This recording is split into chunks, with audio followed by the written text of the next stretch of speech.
तो आपके स्क्रीन पे देखिए पहला क्वेश्चन क्या आ रहा है, इनकम फ्रॉम अदर सोर्सेस।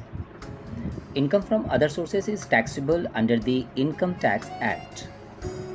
तो थोड़ा इंट्रोडक्शन के लिए हम लोग थोड़ा सा इसके बारे में मैंने कुछ नोट्स बनाए हैं। तो नोट्स क्या है, ये है आपका section 56 to 59 of the Income Tax Act 1961 deals with the taxations on any earning that fall under the income from other sources है। वो सारे सेक्शन जो इनकम टैक्स एक्ट 1961 में लिखे गए हैं वो इनकम टैक्स से रिलेटेड हैं और ये इनकम फ्रॉम अदर सोर्सेज से रिलेटेड है। Section 56 to 59 of the Income Tax Act deals with the taxation on any earning that fall under the income from other sources. Under the first four head such as income from house property, income from salary, income from business and professions and income from capital gain. तो income from capital gain यहाँ पे लिखा हुआ नहीं है बच्चों, तो आप लोग इसमें ऐड कर लीजिएगा इनकम फ्रॉम कैपिटल गेन। ये चारों हेड से, इस चारों हेड में यदि कोई इनकम नहीं जाता है तो जो बचा हुआ इनकम होता है उसे हम लोग इनकम फ्रॉम अदर सोर्सेज में इंक्लूड करते हैं। देखिए नेक्स्ट नंबर 3 नंबर नोट मैं लेके आया हूँ, but which is also not exempted from taxation will be chargeable under income from other sources. कुछ ऐसे भी टैक्सेस, कुछ ऐसे भी इनकम होते हैं जो एग्जेम्प्टेड नहीं होते हैं, वो अदर सोर्सेज में भी नहीं आते हैं, मतलब सॉरी जो अदर हेड्स हैं इनकम के उसमें भी नहीं आते हैं, वो भी चार्जेबल हो जाता है हमारा किसमें, इनकम फ्रॉम अदर सोर्सेज में। तो ऐसे income from other sources is taxable under the income tax act यदि बात करें और सेक्शन की बात करें पर्टिकुलरली तो ऑप्शन बी इसका करेक्ट आंसर है। सेक्शन 56 जो है ना डील करता है, इसलिए मैं आप लोग के सामने लेके आया हूँ कुछ और इम्पॉर्टेंट नोट्स जो कि हम लोगों को स्टडी करने के बाद आपको पता चलेगा कि सेक्शन 56 क्या डील करता है। तो देखिए क्या लिखा हुआ, the following list consist of various income that are taxable under the section 56 of the income tax act. Number 1, any amount that you win from crossword puzzles, lotteries, horse races, gambling and other games. आप लोग को पता होगा बच्चों कि जो लोग newspaper लेते हैं उसमें क्रॉसवर्ड पजल्स होते हैं, उसको सॉल्व करके भेजने से जो प्राइज़ मनी मिलता है उसे भी हम लोग इनकम फ्रॉम अदर सोर्सेज में लेते हैं। बहुत सारे लोग लॉटरी टिकट्स खरीदते हैं, लॉटरी टिकट यदि वो विन कर जाते हैं, उनका नंबर यदि लग जाता है तो जो पैसा मिलता है वो इनकम फ्रॉम अदर सोर्सेज में आता है। हॉर्स रेस में बहुत लोग जाते हैं, यहाँ पे गैम्बल मैंने हॉर्स पे वो लोग अपना दाव लगाते हैं, जो हॉर्स जीत जाता है यदि उसका चुना हुआ घोड़ा है तो फिर उसे काफ़ी प्राइस मिलता है। तो हॉर्स रेसेस में भी एक प्रकार का क्या होता है, सट्टा लगाया जाता है, तो वो जो वहाँ से जो पैसा मिलता है वो भी क्या है, चार्जेबल है। गैम्बलिंग, बहुत लोग ताश खेलते हैं या बहुत सारे कैसीनो में जाते हैं, अलग अलग टाइप के गेम्स होते हैं वहाँ पे खेलते हैं। किसी भी टाइप का इनकम यदि इसी टाइप के कैटेगरीज में आता है तो इनकम फ्रॉम अदर सोर्सेस में चार्जेबल होता है सेक्शन 56 के तहत। देखिए 2 नंबर है इनकम फ्रॉम डिविडेंड्स। जितनी भी कंपनी, यदि कोई भी यदि कंपनी हो, यदि वो डिविडेंड दे रहा है और वो डिविडेंड रिसीव किया जा रहा है इन द हैंड्स, तो फिर हम लोग ये कह सकते हैं कि ये चार्जेबल है इनकम फ्रॉम अदर सोर्सेस में। तो इनकम फ्रॉम डिविडेंड यदि कोई कंपनी के द्वारा अपने साल भर के प्रॉफिट में से जो प्रॉफिट डिक्लेयर कर दिया जाता है एज ए डिविडेंड, वो चार्जेबल होता है इनकम फ्रॉम अदर सोर्सेज में। नेक्स्ट है any amount that you receive from a superannuation fund या any type of fund that is set under the employees state insurance act if such an income is not taxable under income from profit and gains of business और profession है। देखिए इसमें मैं आपको बताऊंगा ये क्या है। कभी कभी क्या होता है कि यदि कोई एम्प्लॉई है और वो एक इंश्योरेंस ले रहा है और स्टेट इंश्योरेंस एक्ट के तहत वो ले रहा है, इंश्योरेंस जो है वो एक एम्प्लॉई है जो इंश्योरेंस ले रहा है वो स्टेट इंश्योरेंस एक्ट के तहत ले रहा है, और यदि वो ऐसा करता है, यदि वो लेता है और उसके क्लॉज में लिखा हुआ कि ये टैक्स फ्री है, मतलब आप यदि इसमें से जो आपको पैसे मिलेंगे उसमें लिए आपको चार्जेबल नहीं लगेगा, तो इस प्रकार से मैच्योरिटी टाइम पे जो पैसा आपको मिलता है ठीक है, तो वो आपका टैक्सेबल नहीं होता है। लेकिन यदि वो स्टेट इंश्योरेंस एक्ट आपने लिया है लेकिन वो टैक्सेबल के हेड में, नॉट टैक्सेबल के हेड में यदि नहीं आ रहा है तो फिर वो चार्जेबल हो जाएगा। ये केसेस भी आपको याद रखना होगा। Income from interest on securities that are not taxable under profit and gains और बिजनेस एंड प्रोफेशन हेड। तो interest on securities that are not taxable under profit and gains of business and profession. कभी कभी क्या होता है कि एक company जो है ना अपने इन्वेस्टमेंट का कुछ अमाउंट जो है क्या करता है, वो किसी दूसरे कंपनी में डाइवर्ट कर देता है, और जब वो डाइवर्ट करता है तो उसे वहाँ से एज ए इंटरेस्ट मिलता है। तो यदि किसी इस प्रकार के सिक्योरिटीज़ पर यदि कोई इंटरेस्ट मिल रहा है तो वो हमें जो है वो profit and gain, business and profession में चार्जेबल कर देना चाहिए। लेकिन वो बिज़नेस का तो प्रॉफिट है नहीं, नॉर्मल प्रॉफिट तो है नहीं। कभी कभी क्या होता है ना कि उसे बिजनेस एंड प्रोफेशन में चार्ज नहीं करके इनकम फ्रॉम अदर सोर्सेज में हम लोग उसको चार्ज करते हैं। तो income from interest on securities that are not taxable under profit and gains of business and profession, मतलब बिजनेस एंड प्रोफेशन से जो बच गया, ठीक है, यदि नहीं आया है ना, उसमें यदि इंक्लूडेड हो गया बिजनेस एंड प्रोफेशन वाले हेड में, तो फिर तो चार्जेबल नहीं होगा। यदि वहाँ से बच गया वो किसी कारणवश, ठीक है, किसी भी क्लॉजेस के कारण, तो वो यहाँ पे चार्जेबल होगा।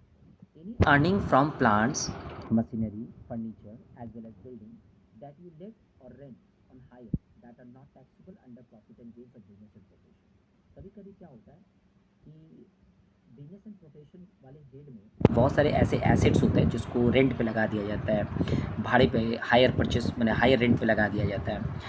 तो हम रेंट या हायर दोनों सेम ही होता है, आप उसको लगा देते हैं, लेट आउट कर देते हैं उसको, तो वहाँ से जो इनकम जनरेट होता है वो इनकम फ्रॉम अदर सोर्सेज में ही होता है। देखिए 6 नंबर पॉइंट में income that you receive from any kind of gifts, income that you receive from any kind of gifts.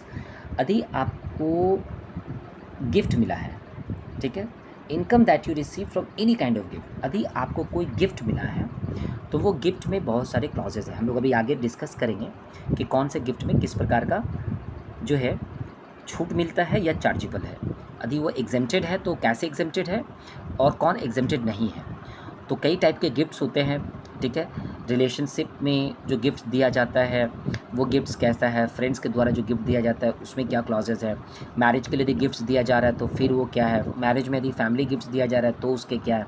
तो कई सारे सब क्लॉजेज लगा के उसको स्टडी करना होगा। इनकम फ्रॉम सब लेटिंग, ठीक है, एक एग्जांपल समझिए, सपोज़ आपने 20,000 पर मंथ में आपने कोई एक फ्लैट ले लिया और आपने उसको 25,000 पर मंथ में भाड़े पे लगा दिया, तो क्या होगा, 5,000 का आपका प्रॉफिट हो जाएगा। तो इस प्रकार से जो प्रॉफिट होता है वो भी यहीं पे चार्जेबल होता है। तो नेक्स्ट है ग्राउंड रेंट। कभी कभी ग्राउंड जो है ना भाड़े पे लगा दिया जाता है, ग्राउंड। नीचे है agricultural income from plots outside the country. बहुत सारे इनकम ऐसे होते हैं जो अपने देश के बाहर में होता है।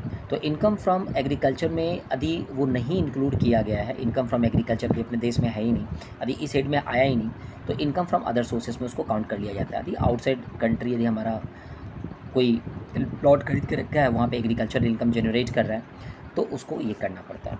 चलिए, interest from bank deposit. Interest from bank deposit की यदि बात करें तो बैंक में जो डिपॉजिट पड़ा हुआ रहता है उस पर जो इंटरेस्ट जनरेट होता है वो इनकम फ्रॉम अदर सोर्सेज में आता है, ठीक है।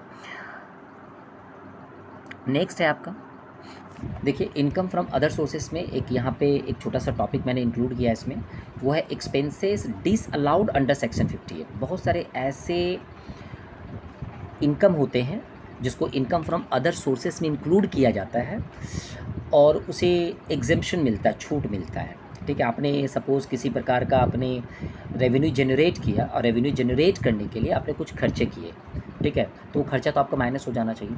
लेकिन बोला है एक्सपेंसेस डिसअलाउड, मतलब अब वो एक्सपेंसेस जो है ना डिसअलाउड हो गया है। तो जैसे क्या लिखा है, एनी एक्सपेंसेस या part of an expenses that is private in nature, ठीक है। आपने इनकम या रेवेन्यू जनरेट किया है इनकम फ्रॉम अदर सोर्सेज में, उसको इंक्लूड किया जा रहा है और फिर आप दिखा रहे हैं कि नहीं मैंने तो इस इनकम को जनरेट करने के लिए मैंने कुछ खर्च भी किए, लेकिन वो आपने अपने ऊपर में किया, प्राइवेट।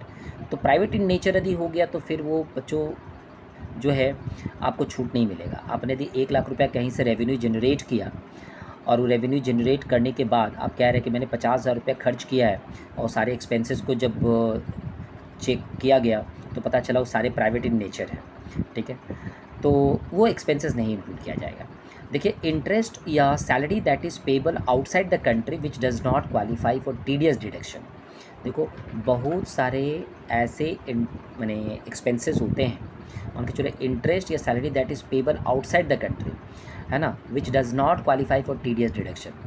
तो अब मान के चलिए कि आपको वहाँ पे सैलरी दिया जा रहा है, ठीक है, आपको इंटरेस्ट दिया जा रहा है, और टैक्स डिडक्शन एट सोर्स का जो केस होता है वो इंडिया में होता है। यदि मान के चलिए आप किसी को सैलरी दिया गया, किसी को इंटरेस्ट दिया गया, टैक्स डिडक्शन वाला जो सोर्स ही नहीं है, तो फिर क्या होगा कि उसमें जो एक्सपेंसेस अलाउड होते हैं वो अलाउड नहीं होंगे। पेमेंट ऑफ वेल्थ टैक्स की बात करें तो पेमेंट ऑफ वेल्थ टैक्स, यदि आप वेल्थ टैक्स पेड कर रहे हैं और उसमें आप एक्सपेंसेस यदि आप जोड़ करके दिखाएंगे तो आपका डिसअलाउड हो जाएगा, मतलब आपको छूट नहीं मिलेगा उसमें। Expenses regarding royalty, technical fees that you receive from a foreign company, और इस प्रकार के फीस में यदि आपको एक्सपेंसेस दिखाएंगे तो वो भी आपको डिडक्शन अलाउड नहीं होगा। एक्सपेंसेस रिगार्डिंग रॉयल्टी या technical fees that you receive from a foreign company, तो उसमें भी आपको एक्सपेंसेस डिसअलाउड हो जाएगा, किसी भी एक्सपेंसेस दिखाइएगा आपको नहीं छूट मिलेगा। Expenses regarding winning lotteries, crossword puzzles, horse races, games, gambling, betting, any other games. देखिए, इस प्रकार का 5 नंबर टॉपिक जो है ना, पहले क्या होता ना, पहले छूट मिलता था, लेकिन क्या है ना कि बाद में कानून बना दिया गया, नहीं, यदि इस प्रकार का नेचर का यदि कोई भी इनकम जनरेट होता है, जैसे क्रॉसवर्ड पजल्स हो, लॉटरीज़ हो, हॉर्स रेसेस हो, कार्ड गेम्स हो, गैम्बलिंग हो, तो फिर आपको छूट नहीं मिलेगा, किसी भी प्रकार का एक्सपेंसेस का। तो देखिए, आपने इनकम जनरेट किया, किसी भी चीज़ से आपने इनकम जनरेट किया, और वो गैम्बलिंग टाइप का नेचर का है, लॉटरी टाइप का नेचर का है, पजल्स टाइप का नेचर का है, तो उसमें जो एक्सपेंसेस अलाउड होते हैं, तो बहुत सारे ऐसे इनकम होते हैं जिसमें सेक्शन 58 जो है ना, वो सारे एक्सपेंसेस जो अलाउड होते हैं वो डिसअलाउड हो गए, मतलब अब वो उसमें अलाउड नहीं होगा। ठीक है बच्चों, चलिए आगे देखिए। तो इनकम फ्रॉम अदर सोर्सेज में एक नेक्स्ट टॉपिक है थोड़ा सा, एग्जम्पशन अंडर सेक्शन 54, कि इसको भी थोड़ा स्टडी कर लेते हैं, छोटा पॉइंट सा ऑप्शन में था आपका। तो expenses under section 54 can be claimed in respect of capital gains. Exemption under section 54 can be claimed in respect of capital gains arising on transfer of capital assets being long-term residential house property with effect from assessment year 2020 and 21. A taxpayer has an option to make investment in 2 residential house properties in India to claim section 54 exemption. तो देख सकते हैं भारत सरकार ने बहुत ही अच्छा option दिया है उन लोगों के लिए जो लोग क्या चाहता है, एग्जम्पशन चाहता है, किसमें, हाउस प्रॉपर्टी में, और वो टैक्स पेयर जो है ना अलग अलग रेसिडेंस, यदि उसके पास में 2 रेसिडेंट हैं तो सभी हाउस के लिए वो अलग अलग क्लेम कर सकता है। क्या लिख रहा है, exemption under section 54 can be claimed in respect of capital gains arising on transfer of capital assets being long-term residential house property. With effect from assessment year 2020-21, a taxpayer has an option to make investment in 2 residential house properties in India to claim section 54 exemption. 56(1) की यदि बात करें तो income of every kind which is not to be excluded from the total income under the Income Tax Act shall be chargeable to income tax under the head income from other sources. बता रहा है clause 56(1) ये कह रहा है, clause 56(1) ये कह रहा है कि किसी भी प्रकार का इनकम जो टोटल इनकम में अभी तक नहीं आया है वो इनकम फ्रॉम अदर सोर्सेज में आ जाएगा।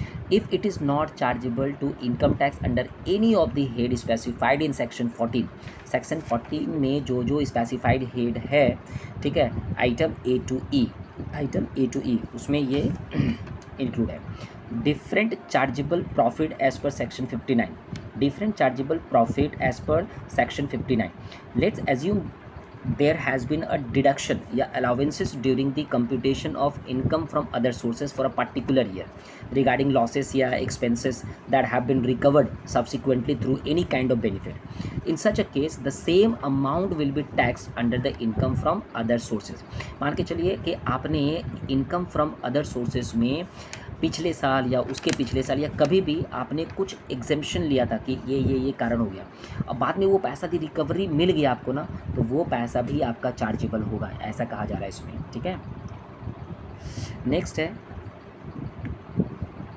चलिए देखते हैं नेक्स्ट हमारा जो है ये स्लाइड में आ चुका है। नेक्स्ट हमारे पास में स्लाइड में क्या आया सो देखते हैं। ये है एक्सपेंसेस डिसअलाउड अंडर सेक्शन 58, ये तो डिस्कस कर दिया हूँ आपसे। और नेक्स्ट जो है वो है क्वेश्चन आंसर, फिर है MCQ। चलिए थोड़ा देखते हैं इसके बारे में क्या कह रहे हैं। The income is chargeable to income tax under the head income from other sources. The income is chargeable to income tax under the head income from other sources. तो चलिए, इनकम फ्रॉम सैलरी आएगा नहीं, income from house property आएगा नहीं। D number income from sale capital assets, तो ये भी नहीं आएगा। सी नंबर में इनकम फ्रॉम लॉटरी, तो ये आ जाएगा। तो आप आंसर क्या होगा इसका? C, income from lottery. Admissible deduction from income from other sources, एक एडमिसिबल डिडक्शन अलाउड है। मतलब क्या ना कि आपने इनकम कमाया 1 लाख रुपया, लेकिन कुछ आपको छूट मिल रहा है, तो उसे कहते हैं एडमिसिबल डिडक्शन। समझ में आ रहा है? Income from other sources. देखिए उसमें क्या होता है, सपोज आपने कहीं से कैपिटल मैंने इनकम जनरेट किया, अब वो किसी भी हेड में नहीं आ रहा है, 4 जो फर्स्ट हेड होते हैं उसमें नहीं आ रहा है, ठीक है। जैसे मान के चलो income from salary, income from house property, income from sale and capital, income from capital gains and income from business and profession, ठीक है। ये चारों में भी नहीं आया, तो इनकम जाएगा कहाँ पे? तो एडमिसिबल डिडक्शन की यदि बात करें तो हमारे पास में पता ही है सेक्शन 80C से लेके 80U तक डिडक्शन ही है डिडक्शन। लेकिन यहाँ पे जो क्वेश्चन बोला जा रहा है admissible deduction from income from other sources, क्या बता रहा है? Any amount expanded Holi and exclusively for the purpose of making earning such income. किसी भी प्रकार का आपने अदर सोर्स ऑफ इनकम, किसी भी प्रकार का आपने other source of income generate करने के लिए आपने यदि कुछ पैसे खर्च किए हैं तो गवर्नमेंट आपको वो अलाउड करेगा। मतलब वो अलाउड करेगा, डिसअलाउड नहीं करेगा। 58 में डिसअलाउड था। तो बहुत सारे ऐसे इनकम होते हैं जिसको जनरेट करने के लिए हम लोगों को क्या करना पड़ता है? कुछ पैसे खर्च करने पड़ते हैं, तो वो पैसा सरकार आपको अलाउड करेगा। ऑप्शन नंबर डी, आंसर क्या है इसका? डी है। चलिए, net amount received from lottery, net amount received from lottery ₹7,000, how much gross amount? Tax deduction at source 30%। देखिए बच्चों, यहाँ पे मैं आपको बोलना चाहूँगा कि जब सवाल में आपको पहले से ही tax deduction at source TDS यदि आपको रेट दे दिया है तो आपको दिमाग लगाने की ज़रूरत नहीं है।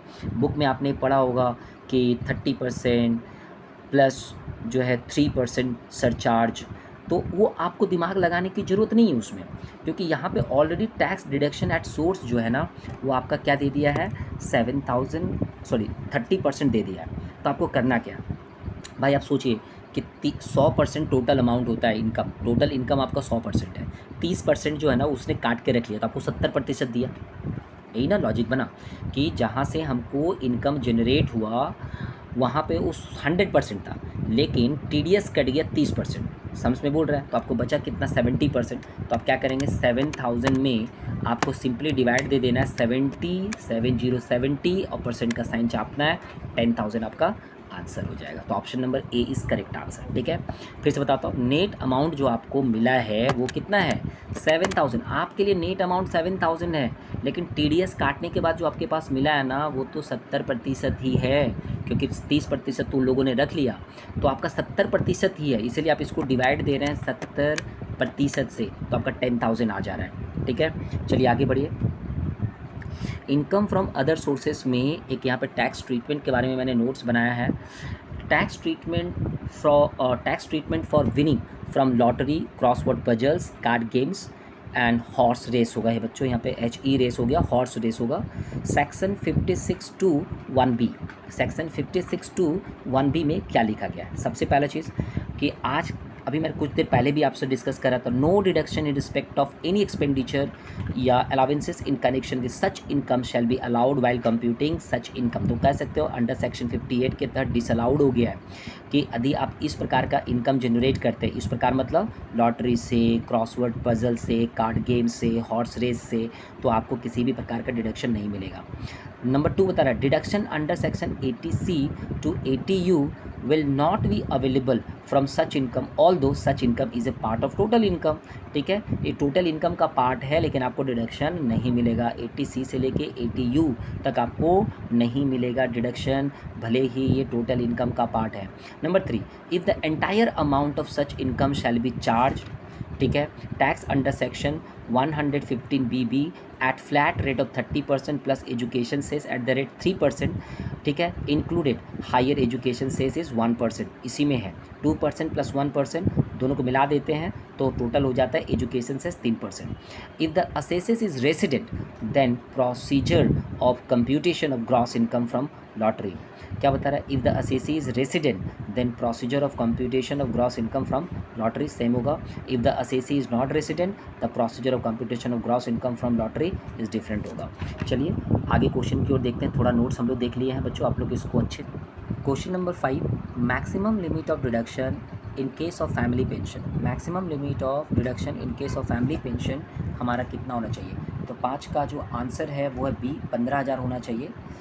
और कुछ छोटे छोटे नोट्स हैं मालूम होना चाहिए, जैसे लिखा हुआ है कि family pension taxable after allowing deduction of 33.3%, ठीक है, और 15,000 विच एवर इज़ लेस, ठीक है बच्चों ध्यान रखिए।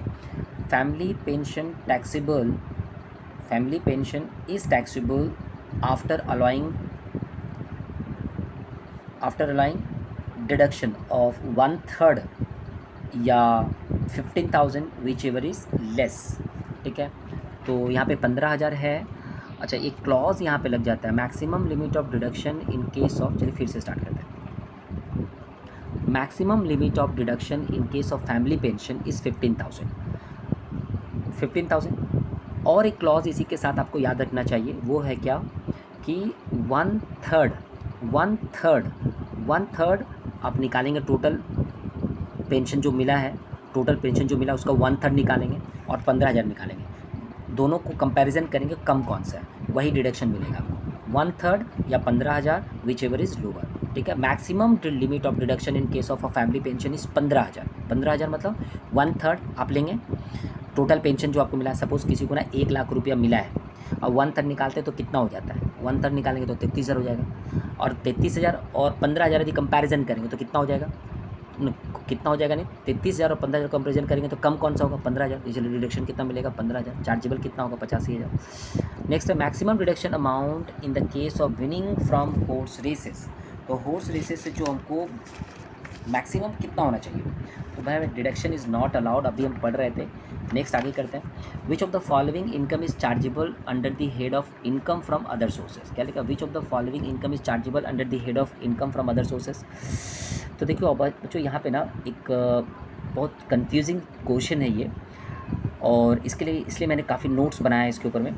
देखिए पेंशन, फैमिली पेंशन और इंटरेस्ट ऑन लोन, यदि मैं बात करूँ कि डी इसका आंसर होगा, क्यों डी होगा, पेंशन क्यों नहीं होगा, फैमिली पेंशन और इंटरेस्ट ऑन बोन्स क्यों होगा, इनकम फ्रॉम अदर सोर्सेज में पेंशन क्यों नहीं आएगा, तो इसके पहले हमको नोट्स पढ़ना होगा, क्योंकि इनकम फ्रॉम अदर सोर्सेज में मैंने कुछ नोट्स बना के रखा है, जैसे where the family of a government servant undergoes a change after his retirement, rendering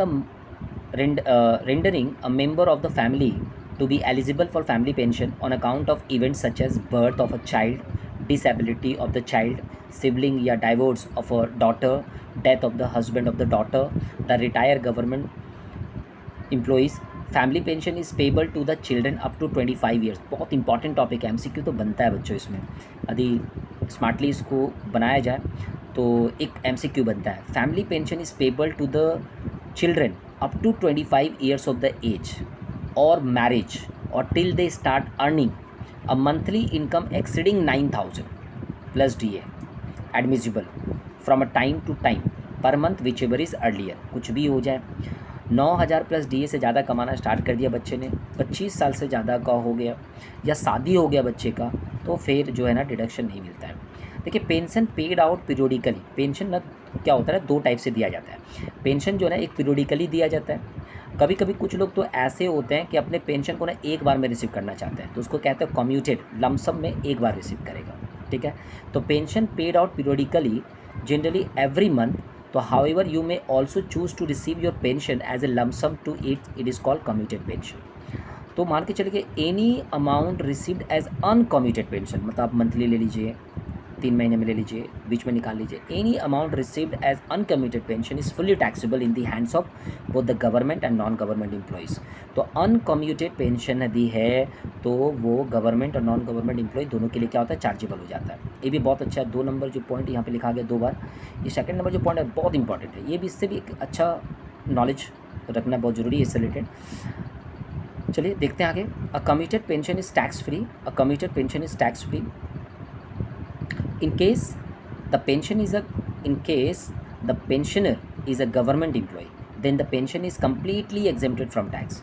Non-government employees, the pension is partially exempted from tax is depending on the either the gratuities received or not.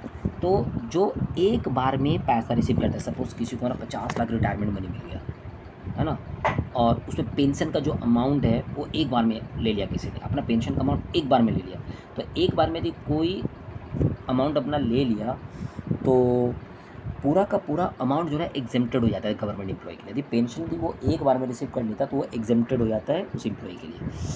यही यहाँ पे बोला जा रहा है। Non government employ में थोड़ा clauses वहाँ पे लग जाता है कि यदि ग्रेजुटी रिसीव कर रहा है तो केस अलग है, ग्रेजुटी नहीं रिसीव कर रहा है तो केस अलग है। चलिए नेक्स्ट है income from other sources. Which of the following income not to be charge under the income from other sources. तो इनकम फ्रॉम अदर सोर्सेज में चार्ज नहीं करेंगे, जैसे rent receive from house property, ये क्यों चार्ज करेंगे income from other sources में। Which of the following income not be charge under income from other sources. तो rent receive from house property is not charge, ये है। चलिए option number C होना चाहिए। Rent receive from subletting a house ₹60,000, rent paid ₹20,000, repairs and maintenance ₹10,000, income from other sources will be. देखिए मैंने बताया था बहुत सारे ऐसे इनकम जनरेट होते हैं जिसको जनरेट करने के लिए एक्सपेंसेस करना पड़ता है बच्चों, ठीक है। तो कुछ ऐसे भी अदर सोर्सेस होते हैं इनकम के लिए जिसमें एक्सपेंसेस डिसअलाउड होता है, हम लोगों ने वो भी डिस्कस किया। यहाँ पे आपने किसी का घर भाड़े पे लिया और वहाँ से रेवेन्यू जनरेट कर लिया आपने 60,000, ठीक है। आपने किसी दूसरे का घर जो है ना अपने नाम से भाड़ा लिया 60,000 पे और आपने उसको जो है भाड़े पे लगा दिया, ठीक है, और वहाँ से आपको इनकम जनरेट हो गया 1,20,000, ठीक है। आपने भाड़े पे लिया कितना 60,000 में और आपने वहाँ से इनकम जनरेट कितना कर लिया 1,20,000। तो पहले तो 60,000 अपना माइनस कर दीजिए, ठीक है। अब देखिए आपने 60,000 जो इनकम जनरेट किया उसके लिए आपने 20,000 रिपेयर्स में लगाया और आपने 10,000 मेंटेनेंस में लगाया, तो 60,000 में 30,000 जो है ना आपने खर्च कर दिया, तो 30,000 जो है आपका टैक्स क्या होगा, चार्जेबल होगा। तो मैं बता रहा था कि बहुत सारे ऐसे इनकम होते हैं जिसको जनरेट करने के लिए कुछ पैसे खर्च करने पड़ते हैं, तो ये वही चीज़ है यहाँ पे, ठीक है। तो यहाँ पे 60,000 में 20,000 और 10,000 माइनस हो जाएगा तो 30,000 उसका इनकम जनरेट हो गया जो कि चार्जेबल है, B number. Fees received by a director, fees received by a director जो कि नॉन एम्प्लॉई है, fees received by a director जो कि नॉन एम्प्लॉई है, fees received by a director जो कि नॉन एम्प्लॉई है। तो इनकम फ्रॉम अदर सोर्सेस में हम लोग इसको क्या करेंगे, चार्ज कर देंगे यदि उसको मिलता है किसी भी प्रकार का फीस या सैलरी या कुछ भी मिलता है। Fees received by a director non employee को यदि मिल रहा है तो इनकम फ्रॉम अदर सोर्सेज में चार्ज कर देंगे। As per section 16 read the section 192 of the Income Tax Act 1961. All directors' remuneration are treated as salary and will be taxable under the head salary, and company is required to deduct TDS except the sitting fees. तो देख सकते हो sitting fees को छोड़ के, तो यहाँ पे बताओ वो तो नॉन एम्प्लॉई है ना, डायरेक्टर जो है ना नॉन एम्प्लॉई है, तो इसका मतलब नॉन एम्प्लॉई है तो फिर इनकम फ्रॉम अदर सोर्सेज में चार्जेबल हो जाएगा। चलिए आगे देखते हैं। तो ये रहा हमारा पार्ट 1 एंड हो गया है। मैं बहुत जल्द जो है ना इसका पार्ट 2 लेके आऊँगा आपके लिए। उससे पहले यदि आपको ये मेरा इन्फॉर्मेशन आपको अच्छा लगा, बेनिफिशियल है आपके लिए, तो अपने दोस्तों को ज़रूर शेयर कीजिएगा। मेरे चैनल को सब्सक्राइब कर लीजिएगा, बेल आइकन पर टिक कर दीजिएगा जिससे नेक्स्ट वीडियो का नोटिफिकेशन आपको मिलता रहे। चलिए थैंक यू।